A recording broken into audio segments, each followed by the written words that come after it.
Hello everyone, I'm Coach Brendon. I'm a preschool teacher and I make videos to help mommies teach their children.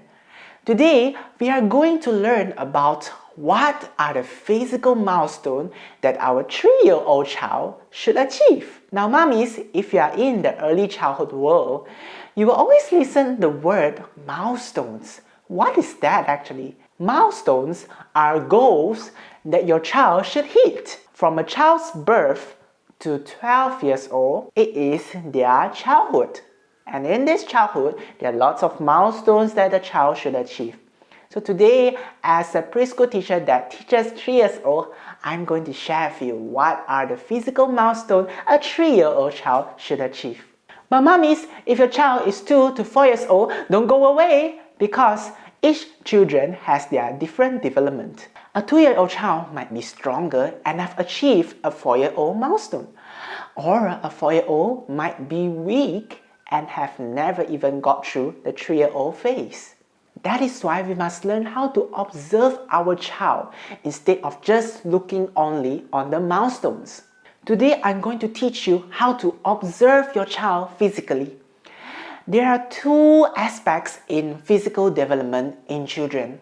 First of all is gross motor skills. Gross motor skills involve the large muscles that involves our arms, our legs, and it also involves lots of movement. So when we observe our children's gross motor skills, a 3-year-old would love to run all around in the house. This is because a 3-year-old child would be already strong enough to walk around with 2 legs.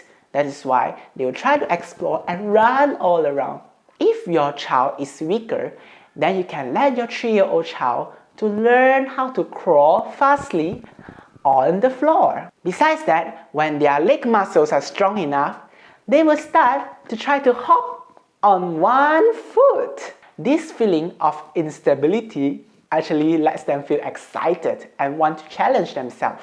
If your child is unable to hop on one feet, then you can ask them to balance on one feet first. You can even try to support them with your hands so that they won't easily fall down. Now with their large muscles quite strong enough, they are able to walk each stairs with each foot. If your child is unable to do it, then you can walk with 2 feet on each staircase. Another way of training your child's arm muscles is to learn how to throw and catch balls. Mommy can stand on one end and the child on the other. This ball activity is quite challenging, so if your child is unable to do it, you can learn to roll the ball on the floor first instead. Now we have talked about the large muscles, let us now go to the small finger muscles, or we call them the fine motor skills. Fine motor skills will focus on the hands. So a 3-year-old child by now will be very fascinated with pencils. 3-year-old children who are very interested in pencils or color pencils love to scribble around on their coloring books.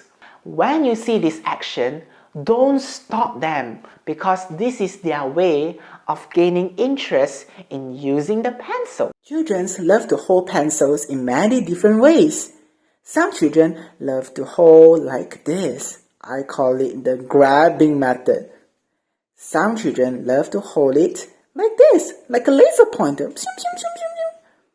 Some who are strong enough will hold it in a tripod way, like this, with 3 fingers. Some who are very weak in their hands will hold it like this.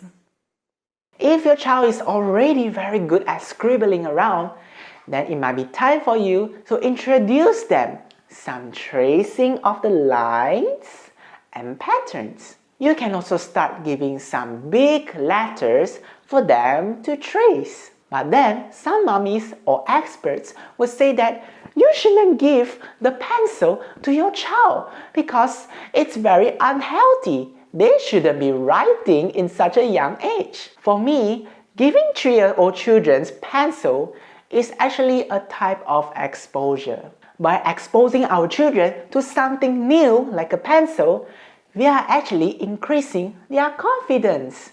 When you let your children expose to pencils or color pencils, Remember, it's not a task.